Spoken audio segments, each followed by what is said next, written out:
এই যে যে যুবকগুলো এসেছে সব তাগড়া, 19, 20, 21, 22 বয়স।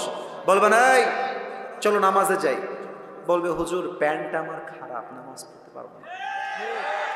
আছে না না? প্যান্ট খারাপ নয়, চরিত্র খারাপ। ছোট্ট একটা গল্প বলছি তাকওয়াকে ঘিরে, বুঝবেন, মেসেজ নিবেন। 2 নাম্বার মেসেজ বলবো, পুরস্কার দিয়ে দোয়া করে বাসায় ফিরে যাব। রাজি আছেন তো ইনশাআল্লাহ? যুবকরা একদিন ঠিক হবে বোঝাবার জন্য আমি একটা গল্প মাঝে মাঝে বলি। আমার বাসা তো খুলনায়, আমার ভাষার মধ্যে খুলনার টান মাঝে মাঝে চলে আসে, তা আমি কিছুটা খুলনার ভাষায় বলবো, শুনবেন তো ইনশাআল্লাহ? ওই ব্যাঙে আর সাপে ছিল চরম বন্ধুত্ব। আমাকে বলতে হবে ব্যাঙ আর সাপ। এই যে স্যাররা কথা কয়, আপনারা কথা কন না। What is this? ব্যাঙ আর সাপ। তো একদিন ব্যাঙ আর সাপ বসে আছে মাঠের উপরে। তো ব্যাঙ করছে, বন্ধু তোমার চেহারা বড্ড সুন্দর বন্ধু, তোমার যে গায়ের রং জাস্ট ওয়াও, তোমার যে ফসফস করা স্টাইল দেখতে চরম ভালো লাগে বন্ধু, খুবই সুন্দর তুমি দেখতে।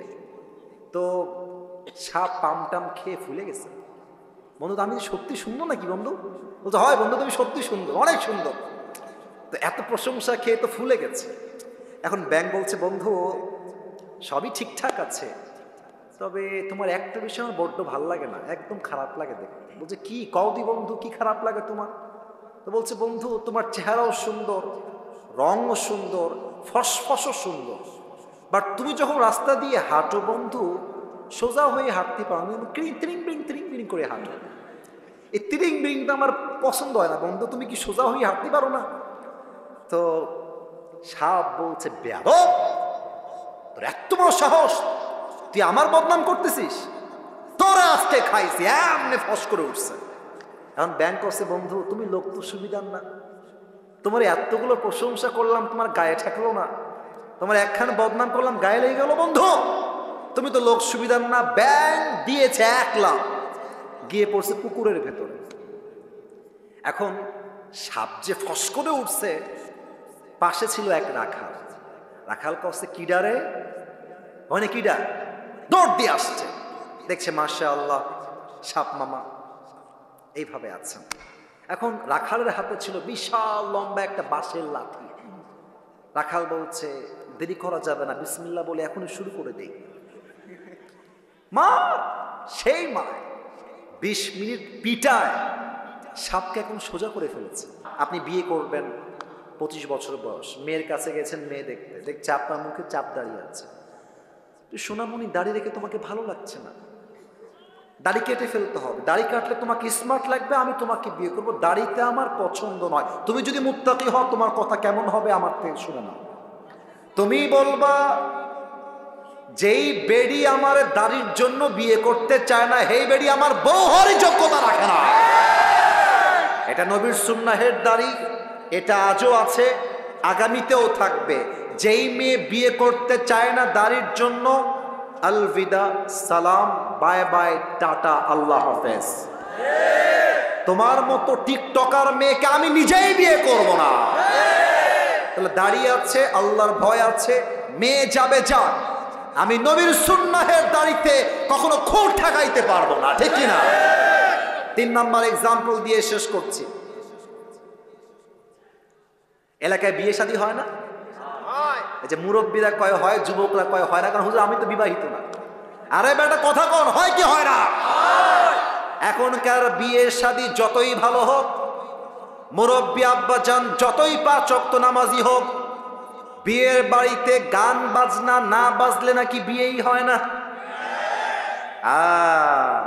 আমি নিজেই দেখলাম এক মুরব্বীকে 5 ওয়াক্ত নামাজ পড়ে, মসজিদের একদম অ্যাক্টিভ মুসল্লি, বাট মেয়ের বিয়েতে ডিজে বক্স বাজতেছে। আব্বা জান ওই নামাজ দিয়ে কোনো কাজ হবে না যেই নামাজ দিয়ে আপনি আপনার মেয়ের বিয়েতে ডিজে বক্স বন্ধ করতে পারেন না। আপনার কথা হবে একটা গ্রামের মানুষ আমার বিয়েতে আসুক বা না আসুক, এনজয় করুক কিংবা না করুক, ডাজন্ট ম্যাটার। আমি আল্লাহকে ভয় করি, আমার মেয়ের বিয়েতে কোরআন তেলাওয়াত বাজবে, ডিজে বক্সে কোনো গান বাজবে না। হালালকে অ্যাকসেপ্ট করবেন, হারামকে অ্যাভয়েড করবেন। ইটস ডান। প্রথমটা শেষ। নাম্বার 2 মারাত্মক, এইটা যুবকরা ফেল মারবা, বিশেষ করে মেয়েরা ফেল মারবে। পেছনে আর কোনো কথা শুনতে না ভাই, হ্যাঁ যা বলবেন সাইডে গিয়ে ইঙ্গিতে। সবাই একটু কাশি দেন। নারায়ে তাকবীর।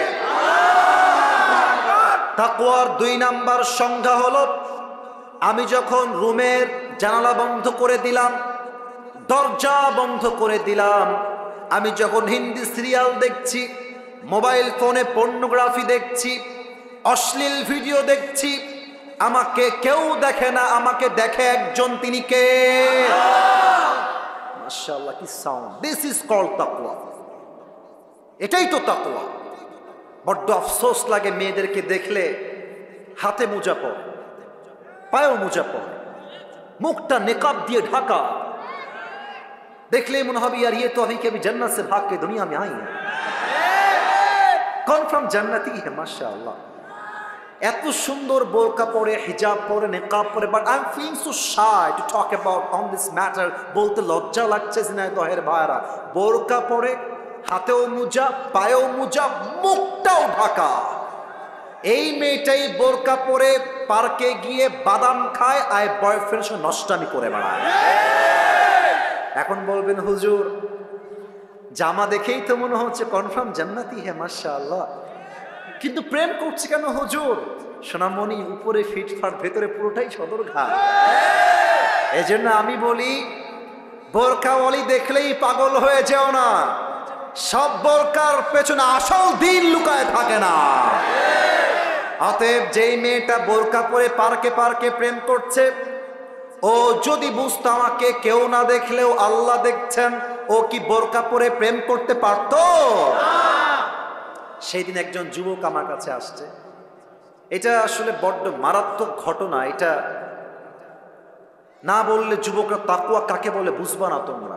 এক যুবক এসে বলছে, হুজুর আমি যদিও বা 5 ওয়াক্ত নামাজ পড়ি, তবে এটা অনেকের রোগ, এখানে যারা এসেছে অনেকের রোগ এইটা। বলছে হুজুর আমি নামাজ পড়ি, তবে আমার রাতের বেলা ব্লু ফিল্ম না দেখলে না হাসবা না। আস্তাগফিরুল্লাহ, হাসছো কেন তোমরা? লজ্জাবোধ থাকলে তো হাসির কথা নয় এটা। রাতের বেলা পর্নোগ্রাফি না দেখলে আমার মাথা কাজ করে না, আমার ঘুম আসে না, এটা তার সমস্যা। তো সেই যুবকটা একদিন, বাবা নাই বাসায়, মাও নাই, কেউ নাই বাসায়, সবাই বাহিরে গেছে। তো রাত বাজে 12টা 1টা মেবি অন অ্যান অ্যাভারেজ। তো জানলা বন্ধ করে দিয়েছে। বামে কেউ মনে হয় কথা বলছো, পায়ে হাত।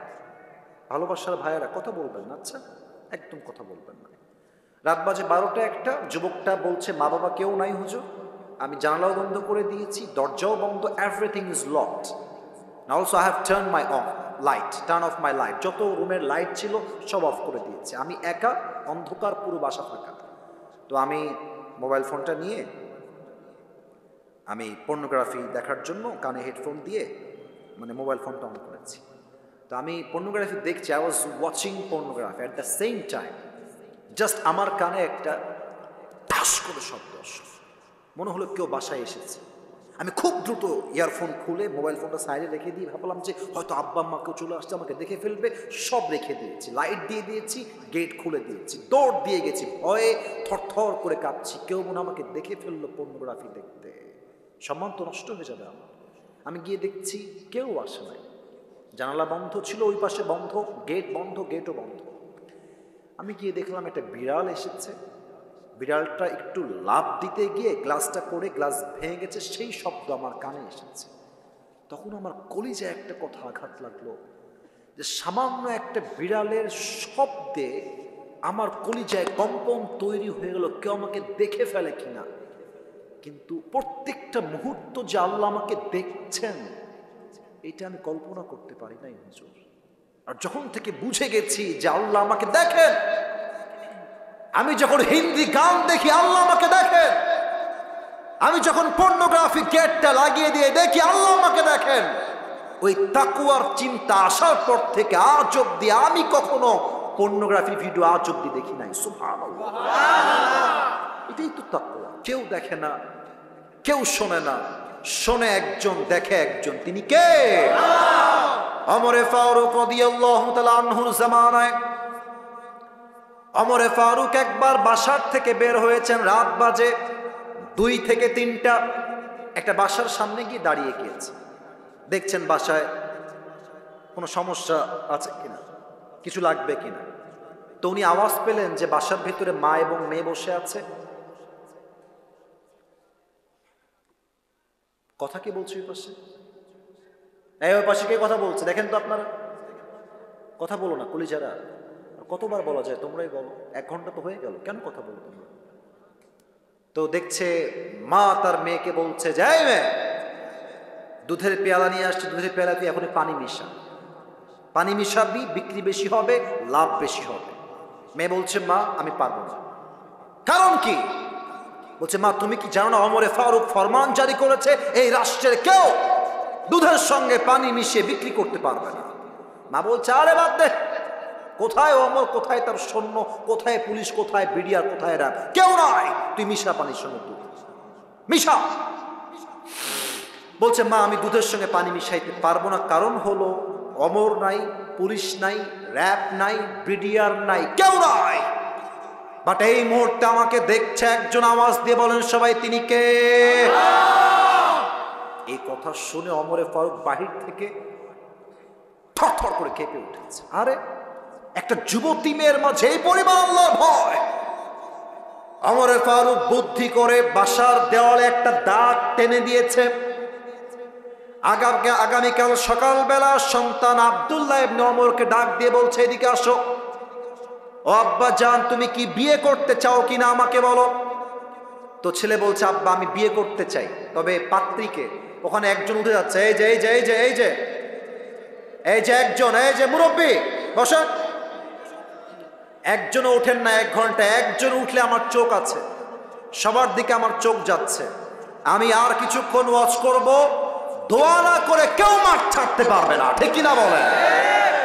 বলছে, আব্বা বিয়ে করতে চাই, তবে ছেলে ভেবেছে হয়তো আমার জন্য রাজকুমারী আব্বা দেখে রেখেছে, প্রিন্সেস, রাজার মেয়ে, রাজরানী হবে। তো ওমরে ফারুক বলছে, বাবা না, তোমার বউ কোনো রাজরানী নয়, একজন সাধারণ দুধওয়ালি, দুধ বিক্রেতার মেয়ে সে। ছেলে বলছে, আব্বা জান আমার মতো একজন রাজার ছেলের সঙ্গে এত মিডিল ক্লাস সুন্দরী নয়, চরিত্রবান মেয়েকে তোমাদের বিয়ে করতে হবে।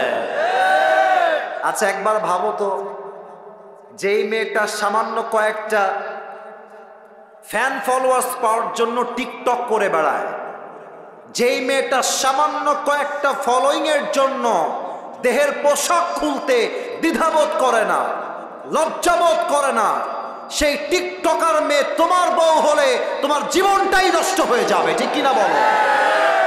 অতএব বিয়ের ক্ষেত্রে চরিত্রহীন নয়, আটা সুন্দরী নয়, একমাত্র চরিত্রবান মেয়ে আমার বউ হওয়ার যোগ্যতা রাখবে, ঠিক কিনা বলে? আল্লাহ দেখেন, কেউ না দেখলো। 2 নাম্বার হাদিস বলতে চাই, আসলে ভাই 5 আগস্টের পূর্বে দেশে যেই পরিমাণ দুর্নীতি হয়েছে, পুরো দেশটাকে তারা ফকির বানায় দিয়েছে। আপনাদের মনে আছে কমিটির একজনের ফোন হারায় গেছে। কখন হারাইছে এটা? কখন হারাইছে এটা? ওই আনার সময়। আহা আহা ভাই, কেউ যদি পেয়ে থাকেন আমি বিনয়ের সঙ্গে বলবো, প্লিজ, এই কষ্ট আমি বুঝি, ফোনটা কেউ পেলে একটু দিয়ে যাবেন, রেকর্ড হচ্ছে তো পরে বদনাম হয়ে যাবে। কেউ যদি পেয়ে থাকেন একটু দিয়ে যান। এই গত 2 দিন আগে আমার একজন ক্যামেরাম্যান, আমার সবচেয়ে কাছের ছেলে, ওর ফোনটাও হারায় গেছে। অবাক হবেন আপনারা শুনলে, ওই মাহফিল তো যখন নেমে আসি, তো মানে নেমে যখন গাড়িতে উঠি তখন প্রচুর ক্রাউড হয় মানুষের মারামারি, হাত মিলাবার জন্য। তো ওই ছেলেটা পেছু পেছু আসছিল, ঠাস করে ফোনটা পড়ে গেছে, এবং ফোনটা পড়ার সঙ্গে সঙ্গে কে যেন তুলে নিয়েছে। কিন্তু অবাক করার বিষয় হচ্ছে, আমাদের যে ক্যামেরা আছে, ক্যামেরায় ওইটা রেকর্ড হয়ে গেছে, মানে যে ফোন তুলেছে ওইটা রেকর্ড হয়ে গেছে। পরে থানায় আমরা জিডি করেছি, পরে ক্যামেরা চেক করে দেখছি যে ফোন তুলেছে তাকে রেকর্ডে দেখা যাচ্ছে, সে ফোনটা তুলে এমনি এমনি দেখতেছে, ফোনটা পকেটে ঢুকাচ্ছে, সব দেখা যাচ্ছে। পরে আমরা ফোন দিলাম কমিটিকে যে অমুক ছেলে আমাদের ফোন নিয়েছে, কল দেন, কথা বলি। কথা বলছে যে এটা আমার ফোন, স্বীকার করছে। স্বীকারই করলো না। এত চেষ্টা করলাম, এত এভিডেন্স দিলাম, এত ডকুমেন্টস দিলাম, তাও স্বীকার করছে না। চোর কখনো চুরি করলে স্বীকার করতে চায় না, ঠিক কিনা বলেন? তো কোনো মান্যগণ্য ব্যক্তি বা যুবক ভাই যদি পেয়ে থাকেন, আদবের সাথে মেহেরবানি করে দিয়ে দিবেন, খুব কষ্ট হবে না হয় যুবকটা। আল্লাহ তাকে ব্যাগ দেওয়ার তৌফিক দান করুক, পড়েন সবাই আমিন। তো দেখবেন যে 3 আগস্টের একটা ভিডিও ফেসবুকে আছে, 3 আগস্টের, যদি মনে চায় বাসায় গিয়ে চেক করে দেখবেন, আমার কথা যদি মিথ্যা হয়। তো দেখবেন যে আমাদের যে মেট্রো রেল ছিল, মেট্রো রেল ঢাকার, আগুন লেগে গেল 3 আগস্ট বা 2 আগস্টে।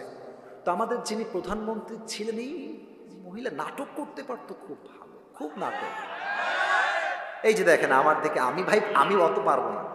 আমি দেখতেছি উনি কেউ নাক মুছতেছে আর কাঁদতেছে আর বলতেছে মেট্রো রেল ঠিক করতে আমার 300 কোটি টাকা লেগে যাবে। এটা কি হলো আমার সাথে? এটা তো ঠিক হয় নাই। আমার মনে ব্যথা লাগলো, আরে বাবা 300 কোটি টাকা, ইয়ার ये तो बहुत बड़ा पैसा है। এটা যুবকরা ঠিক করে নাই, ছাত্ররা কাজটা মোটেও ঠিক করে নাই। পরে দেখলাম 5 আগস্টে উনি মামুর বাড়ি দিল্লি পালিয়ে গেলেন। আমাদের ডক্টর ইউনুস সাহেব আসলেন। 300 কোটি, यार ये तो बहुत दूर की बात है। 300 কোটি নয়, মাত্র 20 কোটির কমেই ঠিক হয়ে গেল। তখন আমি বুঝতে পারলাম, একবার ধরলাম 280 কোটি এক চান্সে, তাহলে গত 16 বছরে কত হাজার কোটি টাকা পাচার হয়েছে, এটা মুখ দিয়ে বলা সম্ভব হবে না। এবার হাদিস শোনেন যে তাকওয়া। আচ্ছা, আর একটা বদমাইশ নেতা ছিল কাউয়া কাদের, এরা আপনারা চেনেন সবাই? এই যে এমন উধাও হওয়া হয়েছে, ওরে হারিকেন দিয়ে আর খুঁজে পাওয়া যায় না। তবে যেখানেই লুকাও তোমরা, সময় আসবে এমন ইন্দুরের গর্ত পালাবার জন্য কোথাও। আবু বকর রাদিয়াল্লাহু তাআলা আনহু পুরো দেশের প্রধানমন্ত্রী, কোটি কোটি টাকা তার অর্থ সম্পদের ভেতরে আছে রাজ্যের জন্য। ছেলে এসে বলছে আব্বাজান, মায়ের মাধ্যমে বলছে বাবার কাছে বলবা আমরা সবাই মিলে সারিদ খেতে চাই। সারিদ আরবের সবচাইতে দামি খাবারের নাম হলো সারিদ। তো ছেলে হচ্ছে প্রধানমন্ত্রীর ছেলে আর বাবা হচ্ছে প্রাইম মিনিস্টার। তো বাবা বলছে যে আমি মাফ চাই তোমাদের সবার কাছে, আমার পক্ষে সারিদ কিনে দেওয়া সম্ভব নয়, আমার কাছে এই টাকাই নাই যে আমি তোমাদের কিনে খাওয়াই দেব। প্রধানমন্ত্রীর ছেলে সারিদ খাবে, বাপের কাছে টাকা নাই। তো বাপ বের হয়ে গেছে।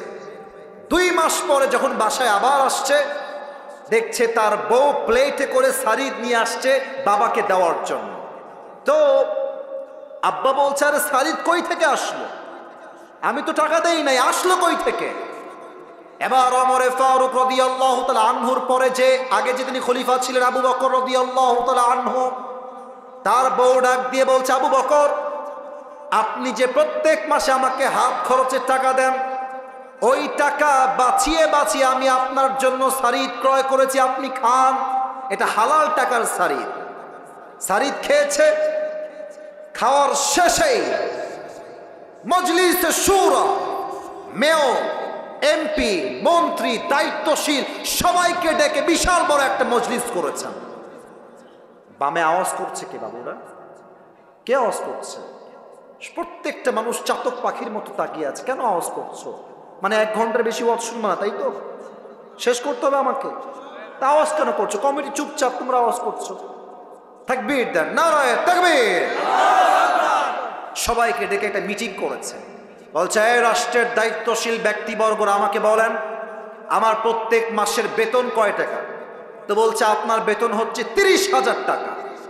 বলছে 30,000 টাকা এখন থেকে কমায় দাও, এটাকে 25-এ নিয়ে আসো, আমি এত বেতন নিব না। একজন যুবক ডাক দিয়ে বলছে ইয়া খলিফাতুল মুসলিমিন, বেতন আপনার কমবে কেন? দিন দিন তো বেতন বাড়ার কথা। আবু বকর ডাক দিয়ে বলছে শোনো শোনো, আমার যেই বেতন দেওয়া হয়, আমার বউ 2-3 মাসের টাকা জমিয়ে আমার জন্য, সন্তানের জন্য সারিদ ক্রয় করেছে, এটাই প্রমাণ। আমার বেতন থেকে কিছু টাকা অলওয়েজ বেঁচে যায়। তো আমি এটাই চাই আমার বেতন টাকা বাঁচবে কেন, কমায় দাও, আজ থেকে 30,000 নয় 25,000 টাকা হবে আমার বেতন। তো এক সাহাবী বলছে, ইয়া খলিফাতুল মুসলিমিন, মাত্র 5,000 টাকা থাক না, কমাইতে হবে কেন, থেকে যাক, রেখে দেন। আবু বকর বলছে, ঠিক আছে আমি রেখে দিব, বাট আমাকে যদি আল্লাহ কিয়ামতের দিন হিসাব নেয় যে তুমি রাষ্ট্রের 5,000 টাকা মেরে খেয়েছিলা কিনা, তুমি আমাকে বলো যে এই দায়ভারটা তুমি তোমার ঘাড়ে বহন করবা। আল্লাহু আকবার। মাত্র কয়েকটা টাকা, এত হাজার কোটি টাকা রয়েছে, মাত্র 5,000 টাকার জন্য আল্লাহর ভয় রেখেছে। এই ভয় যদি শেখ হাসিনার থাকতো, একটা ছাত্র রাস্তায় তার বুকের তাজা রক্ত ঝরিয়ে শহীদ হওয়া লাগতো না।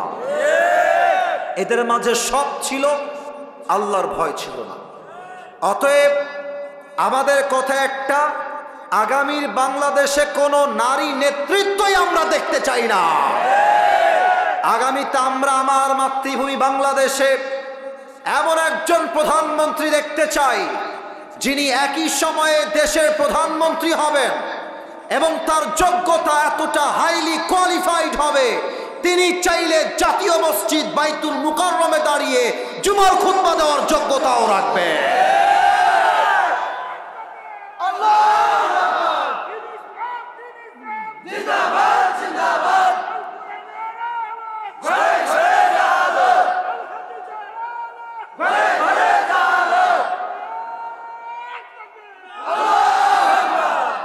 বাঘের বাচ্চা তাকবীর দিয়েছে, ঠিক কিনা বলে? আমার সঙ্গে একবার দিবেন তো, জাস্ট একবার কাশি দেন সবাই। নারায়ে তাকবীর।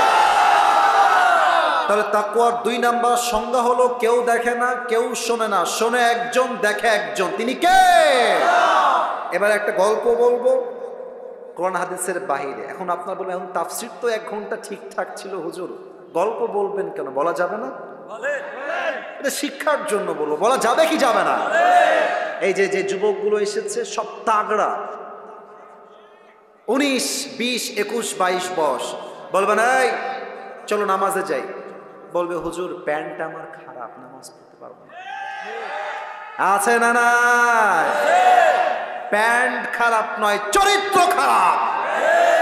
ছোট্ট একটা গল্প বলছি তাকওয়াকে ঘিরে, বুঝবেন, মেসেজ নিবেন। 2 নাম্বার মেসেজ বলবো, পুরস্কার দিয়ে দোয়া করে বাসায় ফিরে যাব। রাজি আছেন তো ইনশাআল্লাহ? যুবকরা একদিন ঠিক হবে বোঝাবার জন্য আমি একটা গল্প মাঝে মাঝে বলি। আমার বাসা তো খুলনায়, আমার ভাষার মধ্যে খুলনার টান মাঝে মাঝে চলে আসে, তা আমি কিছুটা খুলনার ভাষায় বলবো, শুনবেন তো ইনশাআল্লাহ? ওই ব্যাঙে আর সাপে ছিল চরম বন্ধুত্ব। আমাকে বলতে হবে ব্যাঙ আর সাপ। এই যে স্যাররা কথা কয়, আপনারা কথা কন না, হোয়াট ইজ দিস? ব্যাঙ আর সাপ। তো একদিন ব্যাঙ আর সাপ বসে আছে মাঠের উপরে। তো ব্যাঙ করছে, বন্ধু তোমার চেহারা বড্ড সুন্দর বন্ধু, তোমার যে গায়ের রং জাস্ট ওয়াও, তোমার যে ফসফস করা স্টাইল দেখতে চরম ভালো লাগে বন্ধু, খুবই সুন্দর তুমি দেখতে। তো সাপ পামটাম খেয়ে ফুলে গেছে। বন্ধু আমি সত্যি সুন্দর নাকি বন্ধু? বলতো হয় বন্ধু তুমি সত্যি সুন্দর, অনেক সুন্দর। তো এত প্রশংসা খেয়ে তো ফুলে গেছে। এখন ব্যাঙ বলছে, বন্ধু সবই ঠিকঠাক আছে, তবে তোমার একটা বিষয় আমার বড্ড ভালো লাগে না, একদম খারাপ লাগে দেখতে। বলছে কি কওদি বন্ধু, কি খারাপ লাগে তোমার? তো বলছে, বন্ধু তোমার চেহারাও সুন্দর, রঙও সুন্দর, ফসফসও সুন্দর, বাট তুমি যখন রাস্তা দিয়ে হাঁটো বন্ধু, সোজা হয়ে হাঁটতে পারো না, ত্রিং বিরিং করে হাঁটো। এই ত্রিং বিরিংটা আমার পছন্দ হয় না বন্ধু, তুমি কি সোজা হয়ে হাঁটতে পারো না? তো সাপ বলছে, বেয়াদব, তোর এত বড় সাহস, তুই আমার বদনাম করতেছিস, তোরা আজকে খাইছি। এমনি ফস করে উঠছে। এখন ব্যাংক করছে, বন্ধু তুমি লোক তো সুবিধার না, তোমার এতগুলো প্রশংসা করলাম তোমার গায়ে ঠেকলো না, তোমার একখানে বদনাম করলাম গায়ে লেগে গেল বন্ধু, তুমি তো লোক সুবিধার না। ব্যাংক দিয়েছে 1 লাখ, গিয়ে পড়ছে পুকুরের ভেতরে। এখন সাপ যে ফস করে উঠছে, পাশে ছিল এক রাখাল। রাখাল করছে, কিডারে? মানে কিডা? দৌড় দিয়ে আসছে, দেখছে মাশাআল্লাহ সাপ মামা এইভাবে আছেন। এখন রাখালের হাতে ছিল বিশাল লম্বা একটা বাঁশের লাঠি। রাখাল বলছে দেরি করা যাবে না, বিসমিল্লাহ বলে এখনই শুরু করে দেই। মার, সেই মার 20 মিনিট পিটায় সাপকে এখন সোজা করে ফেলেছে। এখন সাপ যে সোজা হয়ে গেছে, সাপ আর কথা কয় না। এখন ওদিকে ব্যাঙ তো পানির নিচে লুকায় আছে। ব্যাঙ কয় কি রে, 1 ঘন্টা হয়ে যায়, 2 ঘন্টা হয়ে যায়, বন্ধু কথা কষ্ট না কিসের জন্য, বন্ধু গেল কোয়ানে, বন্ধু আমার গেল কোয়ানে। উঠে আসছে, এসেই দেখছে অবাক করা বিষয়, বন্ধু আর তিরিং বিরিং নাই, বন্ধু সোজা হয়ে গেছে। এখন ব্যাঙ বলছে কি খবর রে, বন্ধু আমার সোজা হইলো কেমবেলা। দৌড় দিয়ে আসছে বন্ধুর কাছে, এসে দেখছে বন্ধু আর জিন্দা নাই, বন্ধু মহিলা ভূত হয়ে গেছে। আর বন্ধুর দেহের ভেতরে সাপের যে বিষ আর ফেনা সব বের হয়ে গেছে। এখন ব্যাঙ বলছে ওরে বন্ধু রে, আপনি সেই সোজা হইলেন, তবে ফেনা থাকতে আর সোজা হইতে পারলেন না, ফেনা বের হয়ে আপনি সোজা হইলেন, ঠিক কিনা বলে? তো তোমরা যারা বলো হুজুর প্যান্ট খারাপ, নামাজ পড়বো না, আরে এখনই কি নামাজের বয়স নাকি? কেবল তো 20, বিয়ে করব, বউ হবে, বাচ্চা হবে, বাচ্চার বাচ্চা হবে, নানা হব, দাদা হব, তারপরে নামাজ পড়বো। বেটা, সাপের বিষ বের হওয়ার পরে সাপ যেমন সোজা হয়ে লাভ পায় নাই, যৌবন কাল পেরিয়ে গেলে ভালো হয়ে 2 পয়সা লাভ পাবা না। অতএব ভালো হতে চাইলে এটাই রাইট টাইম। আর একটা কথা মনে পড়ে গেল, বলা যাবে না, না রাগ করবেন মনে, টাইম তো শেষ, বলা যাবে যাবে। আমাদের উত্তরবঙ্গে একজন হুজুর আছেন, ওনার নাম হচ্ছে, অনেকে শুনেছেন হয়তো বা, বজলুর রশিদ হুজুর। হ্যাঁ শুনেছেন সবাই, যদিও মুরব্বী সিনিয়র, বাট খুব মজার মানুষ, মজার মজার কথা বলে। তো উনি সেদিন বললেন যে যুবক বয়সে যে ভালো হইতে পারে না, ও জীবনেও ভালো হইতে পারে না। বোঝাবার জন্য একটা এক্সাম্পল দিলেন। এক ছেলে বাপের সঙ্গে ঝগড়া, বাপকে একদম মাইরা ফেলছে, রেগে গিয়ে একদম মেরে ফেলছে। এখন ভাবতেছে মেরে তো ফেললাম, এখন তো আমার জেল হয়ে যাবে, বাঁচা যায় কেমন করে? এখন এলাকার মুরব্বীদের কাছে গিয়েছে, মুরব্বী একটা বুদ্ধি দেন, এই হত্যার দায়ভার থেকে বাঁচতে চাই। তো মুরব্বীরা বলছে বাবা আমাদের কাছে কোনো বুদ্ধি নাই, শৈলকুপায় যাও, এক মুরব্বী আছে, যদিও বা নাই, আমি জাস্ট এক্সাম্পল হিসেবে বলছি, যে মুরব্বী যুবককালে খুব বদমাইশ ছিল, মুরব্বী হয়ে হজ করে এখন দাড়ি টুপি রেখে আল্লাহওয়ালা হয়ে গেছে, ওনার কাছে যাও, উনি বুদ্ধি দিবেন। যুবক বলছে তাই নাকি, ঠিক আছে আমি সেখানে যাব। শৈলকুপা আসছে, মুরব্বী একটা বুদ্ধি দেন, বাপকে তো আমি মাইরা ফেলছি রাগের ঠেলায়। মুরব্বী বলছে বেয়াদব কোথাকার, তুই কি ভাবিস আমি খারাপ আছি নাকি? আমি তো ভালো হয়ে গেছি। যদি আমি ভালো না হতাম, আগের মতোই খারাপ থাকতাম, তাহলে বলতাম যেহেতু মেরেই ফেলেছিস কিছু করার নাই, এখন তুই রশি দিয়ে ফাঁসি টাঙায়, তো মানুষ বলবে রশি দিয়ে ফাঁসি দিয়ে মরে গেছে, যেহেতু আমি ভালো হয়ে গেছি তাই আমি তোকে বলবো না। বুঝলে বুঝপাতা, না বুঝলে? তার মানে তাকওয়া যদি অর্জন করতে চান, বৃদ্ধ বয়সে নয়, যুবক বয়সে মুত্তাকি হওয়া লাগবে। 1 নাম্বার শেষ, 2 নাম্বারটা বলেই আমরা পুরস্কার দিব। 2 নাম্বারটা হচ্ছে প্রকৃতপক্ষের মুসলমান না হয়ে কবরে এসো না। বলেন তো এই দেশটা কাদের দেশ? এই যে এইদিকে সোনামণিরা এইদিকে তাকাও, এই দেশটা কাদের দেশ? মুসলমানদের দেশ। আমি বলতে খুব লজ্জা পাচ্ছি, আমার কথা শেষ, আর কোনো কথা নাই। এই ভারত বাংলাদেশের সবচেয়ে বড় শত্রু। আর যে সাংবাদিকগুলো আছে, এদেরকে আমার সাংবাদিক মনে হয় না, মনে হয় হকার। আর একটা আছে দেখবেন, বাংলাদেশ আর থাকবে না, না বাংলাদেশ আর থাকবে না। তা আমি বলি তুমি চট্টগ্রাম নিবা, ফেনী নিবা, তো আসো, নিতে হলে তো আসতে হবে, তখন তোমার সঙ্গে খেলা হবে। আমার তো বিশ্বাস খুলনার সন্তান হিসেবে ভারতের এই সমস্ত কুলাঙ্গার সাংবাদিকদেরকে সাইজ করবার জন্য কাউকে দরকার নাই, ঝিনাইদহের সন্তান নাই, এনাফ হয়ে যাবে। আর এই বেটাকে দেখলে আমার পুরুষ না, মনে হয় হিজড়া। আর কেমনে যেমন একবার ত্রিং বিং করে ওইদিকে যায়, ওখান থেকে আবার এইদিকে যায়। ওকে দেখলে মনে হয় যে বেটা সাংবাদিক না হয়ে ঢাকার গুলিস্তানে জাইঙ্গা বিক্রি করলে বেশি মানাবে। আল্লাহ ওরে সঠিক বুঝ দান করুক, পড়েন সবাই আমিন। তো প্রকৃত মুসলমানকে যে দাঙ্গাকে পছন্দ করে না, যে মারামারিকে পছন্দ করে না। আমার দেশে মুসলমান থাকবে, হিন্দু থাকবে, বৌদ্ধ থাকবে, খ্রিস্টান থাকবে, চাকমা থাকবে, সব বিধর্মীরা থাকবে, তবে মাথায় ইনস্টল দেওয়া লাগবে এটা দাদা বাবুর দেশ নয়, এটা ভারত নয়, এটা দিল্লি নয়, এটা কলকাতা নয়, এটা বাংলাদেশ। আল্লাহ আমাদের সবাইকে ধর্মীয় পরিপূর্ণ অঙ্গন যেইটা আছে এখান থেকে পরিপূর্ণ মুসলমান হওয়ার তৌফিক দান করুক, পড়েন সবাই আমিন। প্রকৃত মুসলমান হওয়ার জন্য কি লাগবে? হাতটা মুসলমান হতে হবে। হাত মুসলমান হবে কখন? যখন আপনি হাত দিয়ে হারাম কাজ করবেন না। চোখ মুসলমান হবে কখন? যখন চোখ দিয়ে আপনি হারাম কোনো জিনিস দেখবেন না। জবানটা মুসলমান হবে কখন? যখন জবান দিয়ে আপনি অশ্লীল কোনো হারাম গালি দিবেন না। আপনার পেটটা কখন হবে মুসলমান? যখন এই পেটে কোনো হারাম খাবার যাবে না।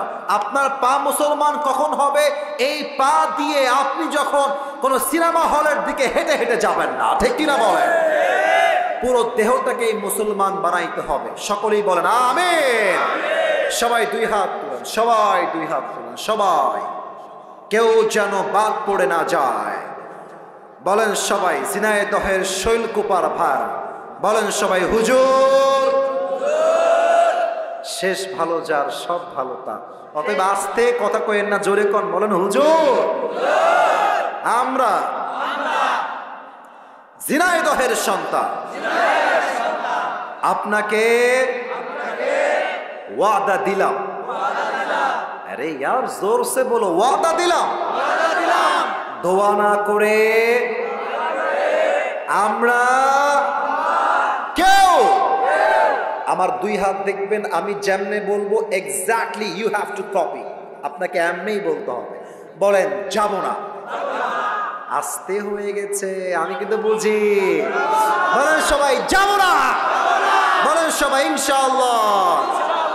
হাত নামান। এবার পুরস্কার দিয়ে দোয়া হবে, 12টার সময় ক্লোজ হবে। আজকের ওয়াজের চাইতে ফজরটা জামাতে পড়া 1000 গুণ বেশি দামি ঝিনাইদহের ভাই।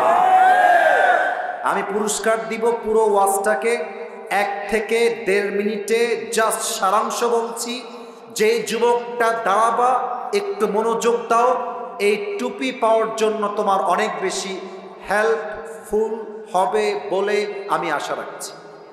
আজকে আমরা তাফসীর পেশ করেছি 4 নম্বর পারার 2 নম্বর পৃষ্ঠা, সূরাত আলে ইমরানের 102 নম্বর আয়াত। এই আয়াতে আল্লাহ তাআলা মোট 2টা মেসেজ দিয়েছেন। যে কোনো আয়াতের তাফসীর পেশ করতে 4টা বিষয় লাগে। 1 সঠিক তেলাওয়াত, 2 তরজমা, 3 ব্যাখ্যা, 4 শিক্ষা। আমরা জেনেছিলাম 2টা মেসেজ হচ্ছে এইরকম। 1 আল্লাহকে ভয় করো, ভয় করার মতো। 2 নাম্বার প্রকৃতপক্ষের মুসলমান না হয়ে কবরে এসো না। তাকওয়ার ব্যাপারে বলেছিলাম, তাকওয়া হচ্ছে একটা ব্যবসার মতো। আর এই ব্যবসার লাভ বলেছিলাম কয়টা? 3টা। বলো সবাই কয়টা? একটু জোরে বলেন, কয়টা? 1 তাকওয়ার ব্যবসার প্রথম লাভ হলো বিপদে পড়লে কোনো টেনশন নাই, উদ্ধার করবে একজন, তিনি কে? আল্লাহ। 2 নাম্বার তাকওয়ার ব্যবসার 2 নাম্বার লাভ হলো রিজিকের কোনো টেনশন নাই। যে মুত্তাকি, তার রিজিককে আল্লাহ এমন জায়গার থেকে দিবে মুত্তাকি বান্দা কল্পনাও করতে পারবে না রিজিকটা আসলো কই থেকে। সুবহানাল্লাহ। 3 নাম্বার লাভ হলো তাকওয়া যেই বান্দার হৃদয়ে থাকবে, একটা জান্নাতের মালিক হবে না, সে 2টা জান্নাতের মালিক হয়ে যাবে। জোরে সরে পড়েন সুবহানাল্লাহ। এই হচ্ছে তাকওয়ার ব্যবসা এবং তাকওয়ার লাভ। তারপরে বলেছিলাম যে তাকওয়া আসলে কাকে বলে, 2টা অর্থ বলেছিলাম। ভেরি শর্টকাট বলছি, এটা বলেই 2 নাম্বারটা বলে শেষ করে দিব। একটা সংজ্ঞা হলো হালালকে অ্যাকসেপ্ট করতে হবে, হারামকে অ্যাভয়েড করতে হবে। অর্থাৎ হারাম আছে যেখানে আমরা নাই সেখানে, হালাল আছে যেখানে আমরা আছি। 1 নাম্বার ডেফিনেশন শেষ। হালালকে অ্যাকসেপ্ট করবেন, হারামকে বাদ দিবেন, আপনি আল্লাহর চোখে মুত্তাকি হয়ে যাবেন। নাম্বার 2 তাকওয়া মানে কেউ দেখে না, কেউ শোনে না, কেউ জানে না, বাট আমাকে অলওয়েজ অবজার্ভ করে একজন আওয়াজ দিয়ে বলেন সবাই, তিনি কে? সেই ক্ষেত্রে দুইটা হাদিস বলেছিলাম। এক, ওমরে ফারুকের হাদিস, ওই মেয়ের সঙ্গে তার ছেলের বিয়ে দিয়েছেন টাকার জন্য নয়, রূপের জন্য নয়, বাড়ির জন্য নয়, একমাত্র তাকওয়ার গুণ দেখে বিয়ে দিয়েছেন। ঠিক কিনা বলেন? এক নাম্বার হাদিস শেষ। দুই নাম্বার বলেছিলাম, এই রাষ্ট্র দুর্নীতিমুক্ত হবে তখন যখন এই রাষ্ট্রের প্রত্যেকটা নেতা হৃদয়ে আল্লাহর ভয় থাকবে। আবু বকর রাদিয়াল্লাহু তাআলা আনহু বেতন বলেছিলাম এক্সাম্পল হিসেবে 30,000। যখন তার বউ শাড়ি কিনলো টাকা বাঁচিয়ে, উনি বুঝে গেলেন বেতনটা একটু বেশি হয়ে যায়, উনি কমিয়ে দিলেন। একটাই কারণ, এটার কিয়ামতে হিসাব হবে, সেই ভয় তার অন্তরে আল্লাহ দিয়েছেন। অতএব আমি যত দুর্নীতি করি, দেশের টাকা বিদেশে পাচার করি, যত যাই করি, কেউ না দেখলেও দেখে একজন, তিনি কে? এক নাম্বার তাকওয়া শেষ। দুই নাম্বার হচ্ছে do not die except as a Muslim. মুসলমান না হয়ে কবরে এসো না। মুসলমান কখন হব? চোখ যখন মুসলমান হবে, হাত যখন মুসলমান হবে, পা যখন মুসলমান হবে, জবান যখন মুসলমান হবে, পেট যখন মুসলমান হবে। পা মুসলমান হবে কখন? যখন এই পা দিয়ে হারাম কোনো কাজে আমরা পদক্ষেপ নিব না। হাত মুসলমান হবে কখন? যখন এই হাত দিয়ে আমি মাস্টারবেশন করব না, যখন এই হাত দিয়ে আমি চুরির দিকে হাত বাড়াবো না, তখন আমার হাতটা মুসলমান হবে। এই চোখ মুসলমান হবে কখন? যখন আমি এই চোখ দিয়ে কোনো গায়রে মাহরাম নারীর দিকে চোখ তুলে তাকাবো না। আমার জিহবা মুসলমান হবে কখন? যখন আমি জিহবা দিয়ে কোনো গীবত করব না, গালি দিব না। আমার পেট মুসলমান হবে কখন? যখন আমার এই পেটে হারাম কোনো খাদ্য প্রবেশ করবে না। ঠিক কিনা বলেন? এই দুইটা মেসেজ এবং তাকওয়ার ব্যবসার লাভ তিনটা। আমি প্রশ্ন করলে উত্তর দিতে পারবে, 3 বার চান্স দেওয়া হয়, বেঁধে গেলে আমি উত্তর নিজেই বলে দেব। 3 বার যদি বেঁধে যাও, এমন কোন যুবক যে পারবা প্রশ্ন করলে উত্তর দাঁড়িয়ে যাও বাঘের বাচ্চার মতো, কে আছে? একজন আছে, পাওয়া গেছে। ভাই আপনি এই পাশে চলে আসেন, এই পাশে। খুব মনোযোগ দিয়ে শুনছিল, আমি জানার থাকার সময় তাকে দেখলাম যে খুব মনোযোগ দিয়ে শুনছে। এই পাশে একদম মাইকটা নিবেন। আমার ঝিনাইদহের শৈল কুপার ভাইয়ের আমার দিকে তাকান। নিয়ম বলে দেই, আমার ভাই 3 বার বেঁধে গেলে আমি তাকে হেল্প করব, উত্তর বলে দিব। সে না পারলে আরেকজনকে চান্স দেওয়া হবে।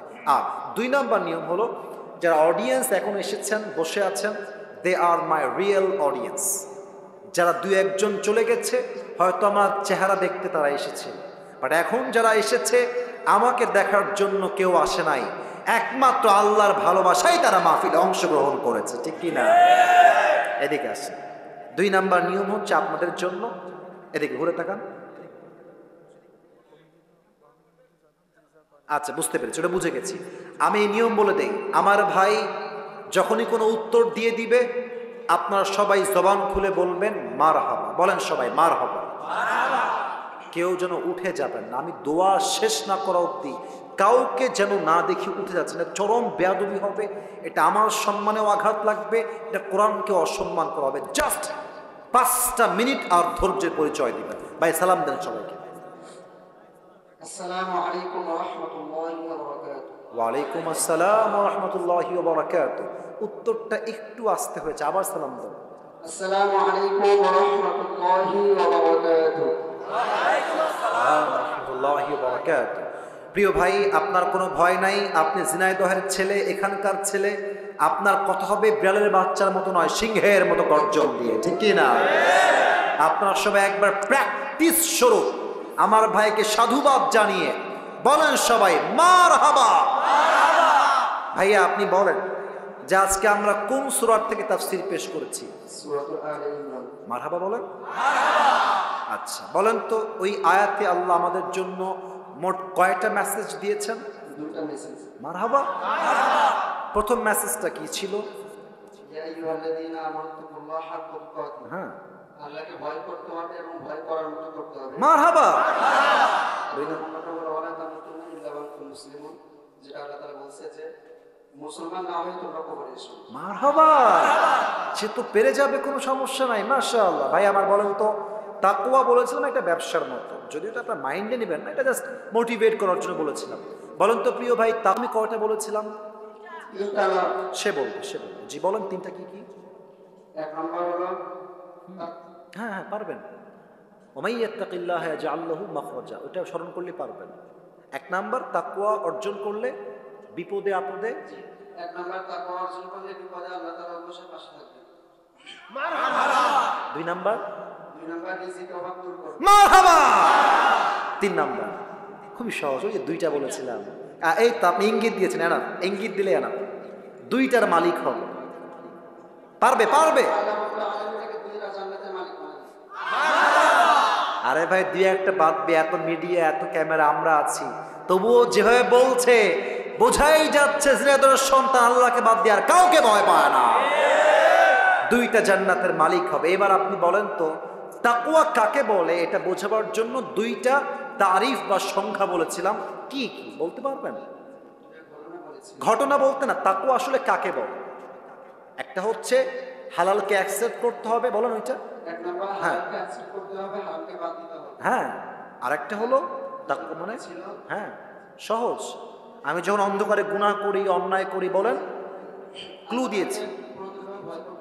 হ্যাঁ, আমাকে কেউ না দেখলেও মারহাবা।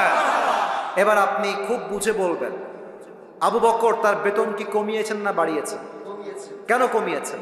কারণ সে যখন তার স্ত্রী তার সামনে খাবার নিয়ে আসছে, হ্যাঁ তার স্ত্রী প্রশ্ন করেছিল হ্যাঁ, যে এটা তুমি কোত্থেকে পেয়েছো? হ্যাঁ বলেছিল যে আপনি আমাকে যে হাদিয়াটা দিয়েছেন, হ্যাঁ হ্যাঁ ওটা আমি জমিয়ে, হ্যাঁ বরং তার 30,000 টাকা বেতন ছিল, সে 5,000 টাকা কমিয়ে তার বেতনটা 25,000 করেছিল। মারহাবা বলেন। এটা একমাত্র কারণ আল্লাহর ভয়, যুবক ভাড়া, ঠিক কিনা বলো? লাস্ট কথা, এবার আপনি বলেন, ওমরে ফারুক জাস্ট একটাই উত্তর দিবেন, এনাফ হয়ে যাবে। তার ছেলেকে সামান্য একজন দুধ বিক্রেতার মেয়ের সাথে বিয়ে দিয়েছে, এখানে তিনি কি দেখে বিয়ে দিয়েছেন? তাকওয়া দেখে বিয়ে দিয়েছে। এবার দুই নাম্বার মেসেজটা বলেন সবাইকে। দুই নাম্বার কি ছিল মেসেজটা? ওয়ালা তামুতুন্না ইল্লা ওয়া আনতুম মুসলিমুন। কি মুসলমান না হয়ে কবরে যাওয়া যাবে না। মারহাবা বলেন। মুসলমান আমরা পরিপূর্ণ কখন হব? আমি ব্যাখ্যা দিয়েছিলাম। যখন আমার হাতটা মুসলমান হবে, যখন আমার চোখটা মুসলমান হবে, যখন আমার পেট, আমার প্রত্যেকটা অঙ্গ প্রত্যঙ্গ যখন আল্লাহ তাআলা ভয় করতে থাকবে, তখন আমার পরিপূর্ণ। মারহাবা। আপনার নাম কি ভাই? রফিকুল ইসলাম। রবিউল ইসলামকে আল্লাহ কবুল করুক, পড়েন সবাই আমিন। একটু এদিকে আসতে হবে, টুপিটা খুললে একটু টাইম পড়াই দেবেন ইনশাআল্লাহ। আসেন, মাশাআল্লাহ, এদিকে আসেন, এদিকে আসেন। এই মারহাবা বলবেন না আপনারা সবাই? মাশাআল্লাহ, ওকে যুগশ্রেষ্ঠ আলেম হিসেবে আল্লাহ কবুল করুক, পড়েন আমিন। তুমি আমার হুজুরের সামনে বসে পড়ো, এখানেই বসে পড়ো। আমার ভাইয়েরা, আপনারা আমার ভালোবাসা রেখেছেন, আপনারা আমার মান রেখেছেন, আমি খুশি হলাম। ইনশাআল্লাহ আল্লাহ বাঁচায় রাখলে আগামীতেও দেখা হবে। রাজি আছেন তো ইনশাআল্লাহ? তবে একটা কথা সবাইকে বলতে চাই, এই মাহফিলটা আজকে হয়েছে, আগামীতেও এই মাহফিলটা হোক, আমরা সবাই চাই কি চাই না? যুবকদেরকে মাইনাস করবেন না। ওরা আজকে আমাকে নিয়ে আসছে, আগামীতে ওরা মিজানুর রহমান আজহারিকেও নিয়ে আসতে পারে। কই যায় এরা? কই যায়? এই যে দুইজন কই যায়? এই যে আব্বাজান বসেন, হ্যাঁ বসো বসো, বসে দাও। এই মাহফিলটা আগামীতে হোক, এটা আমরা কারা কারা চাই? দুটো হাত তুলে আল্লাহকে দেখায়। তাকবীর দিবেন না কেউ, হাত উপরে রাখবেন।